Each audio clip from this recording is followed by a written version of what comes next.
Le contre-choc pétrolier risque de faire long feu, c'est le point de vue de Patrick Artus. Bonjour Patrick. Bonjour David. Chef économiste chez Natixis, alors c'est pas le sens à court terme pour l'instant. D'ailleurs personne ne l'a vu venir en 2018, ce mini crack quand même sur le pétrole. On a entendu, voilà, ça a monté 90, 100 dollars finalement, on est descendu à 60. Oui, alors il s'est passé plusieurs choses. D'abord, les gens qui sont sur le marché du pétrole pensent ou craignent, et ça n'a pas l'air d'être le cas, que l'Arabie Saoudite soit affaiblie par les questions politiques et donc ne puisse pas résister à la demande de Donald Trump de faire baisser le prix du pétrole. Bizarrement d'ailleurs, Donald Trump a décidé qu'un prix du pétrole bas était bon pour les États-Unis. Ce qui veut dire qu'il bon pour le consommateur américain, pour l'électeur, voilà, en vue de 2020. Oui, mais enfin, ces électeurs, c'est aussi les gens qui travaillent dans l'industrie pétrolière et qui, eux, ont vraiment besoin d'un pétrole cher. Donc c'est assez bizarre.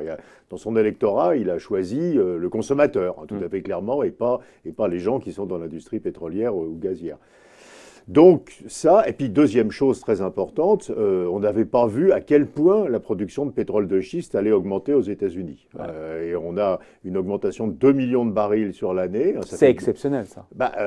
Oui. Alors, en une année, passer de quasiment de 10 à 12 millions de barils jour, pas sûr que ça sera possible tous les ans. Voilà, alors c'est 2% de hausse de la production mondiale supplémentaire qui vient du pétrole de schiste américain, 2% de hausse de la production, ça fait 40% de baisse des prix. Ce qui veut dire que s'il n'y avait pas eu cette hausse de la production de pétrole de schiste aux États-Unis, on serait à 90 $ le baril. Donc on s'est loupé sur le prix du baril parce que personne n'a vu venir parce qu'on la production pensait supplémentaire qu'il y aurait 1 million, un peu, peut-être, mais pas 2, quoi.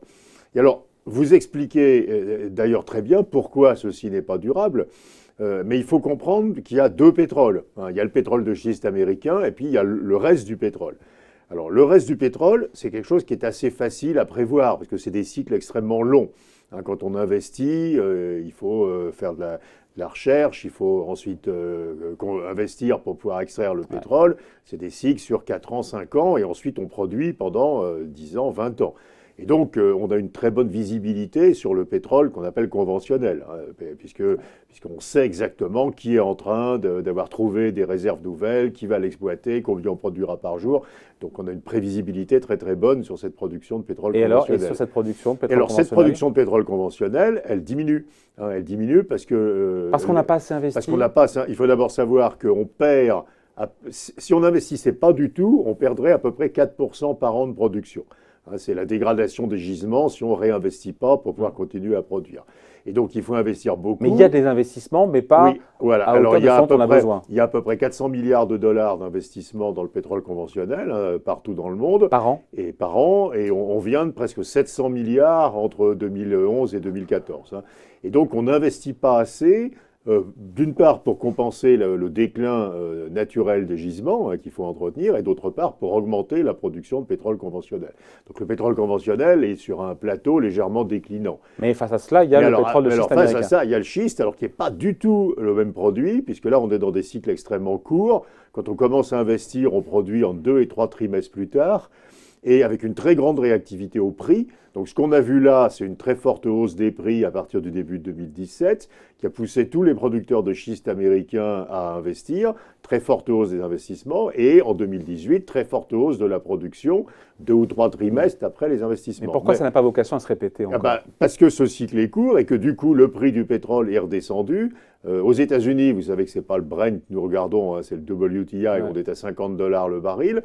À 50 $ le baril, ça commence à être très juste pour rentabiliser des investissements. Et donc, on voit déjà que les investissements recommencent à décliner. Donc, il n'y aura pas 2 millions de hausse de la production l'année prochaine aux États-Unis. Donc, si on résume, Patrick, on a une demande mondiale. Alors, la demande mondiale est très régulière. C'est très impressionnant. Elle réagit extrêmement peu au prix. C'est 1 million de barils jour. C'est 1 million tous les ans. 1 million 2, 1 million 3. Plus cette année, sans doute.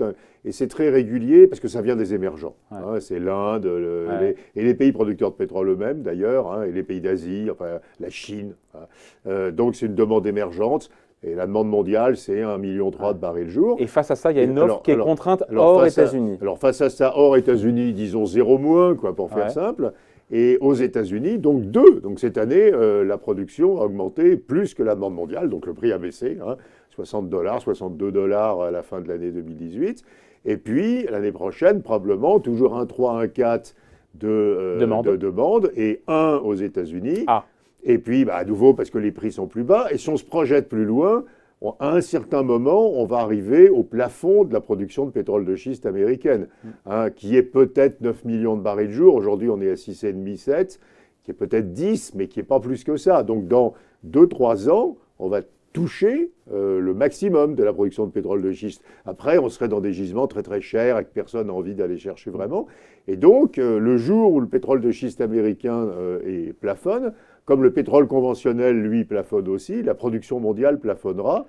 Et ça, c'est 2020, 2021 sans doute. Mais comme les marchés ont un peu d'avance. Oui, mais le marché ne l'a pas encore vu, je pense. Le marché, il est fasciné par ce qui se passe aux États-Unis. Et donc, pour l'instant, il a vu donc ces il y a un 2 biais, millions, il y a un biais justement. Si vous regardez les prix à terme, ils sont plats à $60 jusqu'à la fin des temps, quoi, en gros. Mais je pense que l'année prochaine déjà, le marché, les prix vont remonter, mais qu'à 2, 3, 4 ans d'horizon, on peut avoir des prix qui viennent extrêmement élevés, puisque, à nouveau, la demande mondiale continue et on voit. Ça devient très difficile de trouver du pétrole. Le pétrole conventionnel, on en trouve peu, c'est de plus en plus cher d'en trouver, et on a un peu. Et on paye aussi ce sous-investissement. Et lié aux années où le pétrole était moins cher. On investit moins et en plus, c'est plus difficile d'en trouver. Et par contre, il y a le pétrole de schiste américain qui a donné ce supplément de production, donc probablement à la fin une dizaine de millions de barils supplémentaires. Donc à horizon de 3 ans, il n'y a aucune raison qu'on reste aux alentours de 60 $. C'est un danger. Alors évidemment, il peut toujours se passer des choses. Enfin, il y a 10 ans, personne ne savait qu'il y avait du pétrole de schiste aux États-Unis, donc peut-être qu'on va trouver autre chose.